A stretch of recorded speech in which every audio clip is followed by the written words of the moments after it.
बलूचिस्तान पाकिस्तान के 44% एरिया को कवर करता है, लेकिन फिर भी बलूचिस्तान पाकिस्तान की जीडीपी में सिर्फ 4 to 5% का हिस्सा लेता है। ये जगह गोल्ड, कॉपर, यूरेनियम और लिथियम जैसे कुदरती ज़खायर से मालामाल है, लेकिन फिर भी यहाँ पर रहने वाले बच्चे, बूढ़े और औरतें एक बूंद पानी के लिए तरसते हैं। बलूचिस्तान पाकिस्तान का दफन खजाना है और शायद सबसे बड़ा जुल्म।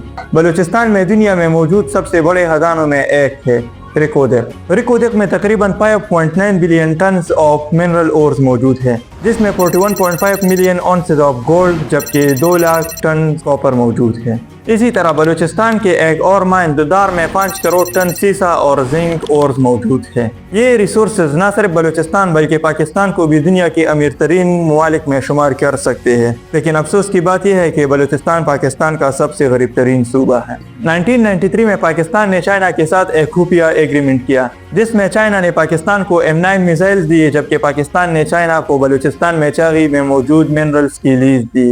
ये लेन देन बराह रास्त इन्वेस्टमेंट या कैश के बजाय वसाइल के बदले दिफाई मदद पर मबनी थी, और पाकिस्तान की नाकामी की यही एक वजह भी है कि पाकिस्तान सारे पैसे डिफेंस और मिलिट्री पर खर्च करता है, जबकि एजुकेशन, हेल्थ और टेक्नोलॉजी में पाकिस्तान 0 नंबर पर है। 1990s की डिकेड्स की शुरुआत में ही चाइना की कंपनी MCC ने सिंधक प्रोजेक्ट पर काम शुरू कर दिया। इसकी इब्तिदाई इन्वेस्टमेंट $350 मिलियन थी और पाकिस्तान ने 2002 में इसे मुकम्मल किया, लेकिन फिर भी चाइना को ये प्रोजेक्ट 10 साल के लिए ठेके पर दे दिया। पाकिस्तान और चाइना की इसी एग्रीमेंट में बलूचिस्तान के अवाम और हुकूमत को एतमाद में नहीं लिया गया था। 2002 से ही चाइना की कंपनी MCC ने हर साल 25 टन सोना और 15,000 टन कॉपर निकाला है, जबकि बलूचिस्तान के लोग पानी तक के लिए तरस रहे थे। चाइना पाकिस्तान इकोनॉमिक कॉरिडोर यानी सीपेक के मुताबिक चाइना ने पाकिस्तान में $60 बिलियन की इन्वेस्टमेंट की। बलूचिस्तान में सीपेक जैसे बड़े मंसूबे आए, लेकिन बलूचिस्तान के एक आम शहरी की जिंदगी तक नहीं बदली। सड़कें बनी,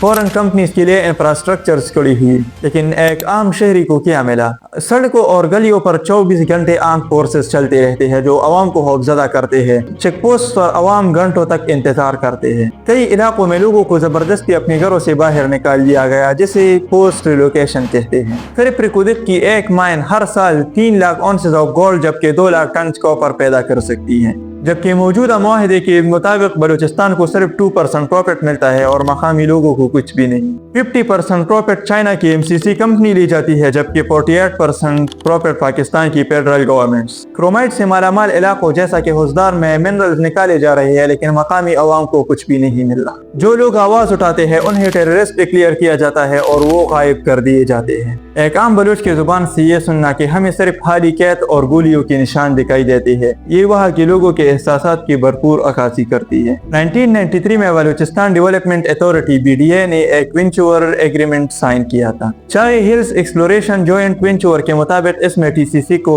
मिनरल्स निकालने की इजाजत दी गई थी। TCC ने इस प्रोजेक्ट को 2006 में संभाला और रिकोदेक से सोना और मिनरल्स निकालने के लिए तफसीली सर्वे और इन्वेस्टमेंट की। TCC ने ये क्लेम किया कि उन्होंने रिकोदेक में $220 मिलियन से ज्यादा की इन्वेस्टमेंट की। TCC ने 2006 से लेकर 2011 तक मुकम्मल फीसिबिलिटी रिपोर्ट हासिल की और अब वो माइनिंग लीज मांग रहा है, मतलब कि हुकूमत से माइनिंग की इजाजत मांग रहा है। हुकूमत Pakistan specially Balochistan mines department ने इस दरख्वास्त को मुस्तरद किया और ये जवाब पेश किया कि अब पाकिस्तान की गवर्नमेंट इस प्रोजेक्ट को संभालेगी और कंपनी का किरदार खत्म कर दिया जाएगा। TCC ने ये क्लेम किया कि बलूचिस्तान और पाकिस्तान ने उनके मुआहदे की खिलाफ वर्जी की है और उनकी इन्वेस्टमेंट ज़ाया कर दी है और उनका माली नुकसान किया है। TCC ने पाकिस्तान के खिलाफ ICSID में मुकदमा दायर किया। ये वो कंपनी है जब किसी मुल्क या फॉरेन इन्वेस्टर या कंपनी के दरमियान कोई तनाज़ आता है तो ये एक इम्पार्शियल आलमी अदालत की तरह फैसला करता है। अदालत ने पाकिस्तान पर $6 बिलियन का जुर्माना आयद किया, जो कि TCC के इन्वेस्टमेंट से 25-26 गुना ज्यादा थी। अब हुकूमत बैरूनी कंपनीज को खुश करने के लिए बलूचिस्तान से ये वादे कर रहा है कि वो उन्हें 25% प्रॉफिट देगा, लेकिन हकीकत तो ये है कि वो बलूचिस्तान को सिर्फ सालाना $5 मिलियन देता है, जो कि बलूचिस्तान जैसे बड़ी सूबे के लिए किसी मजाक से कम नहीं है। अब सवाल ज़हन में आता है कि क्या बलूचिस्तान के बच्चों का मुस्तकबिल इतना सस्ता है। वर्ल्ड बैंक का खुफिया मंसूबा तो ये है कि या तो छोटे किसान बड़े कारपोरेशन में जम हो जाए और या फिर खत्म हो जाए। ये हर डेवलपमेंट लोन की पीछे छुपी हकीकत है। बलूचिस्तान के तो 80% माइनिंग एप्लीकेशंस दफ्तरों में दफन पड़ी है। वफाकी वजारत जानबूझकर इसको निगलेक्ट कर रही है और आज तक किसी प्रोजेक्ट का क्लियर और फेवर ऑडिट आवाम के सामने लाया नहीं गया। इन रिसोर्सेज पर सिर्फ बलूची लोगों का हक है, लेकिन इसे का कौन रहा है? Foreign companies. पाकिस्तान सिर्फ अपनी दोस्ती को बढ़ाने के लिए ये सब कुछ कर रहा है, लेकिन ये याद रखना कि इंटरनेशनली कोई भी मुल्क आपका दोस्त नहीं होता है। जब उसको आपसे फायदा होता है तो वो आपका दोस्त है, जब फायदा खत्म तो दोस्ती खत्म। जब जमीन से आखिरी सोने का जर्रा निकाल दिया जाएगा, जब कॉपर, यूरेनियम और लिथियम जैसे मिनरल्स को फॉरेन कंपनीज कहा जाएगी, तो फिर हमारे पास क्या रहेगा? सिर्फ एक बंजर वीरान सहरा, झूठे वादों का, खाली ख्वाबों का, और उन वादों का जो कभी पूरे ना हो सके। एक ऐसा मुल्क जो अपने ज़मीर से ही दिवालिया हो चुका होगा, जहाँ पर खजाने तो जमीन से निकाले गए लेकिन इज्जत, इंसानियत और इंसाफ जमीन में दफन रहे।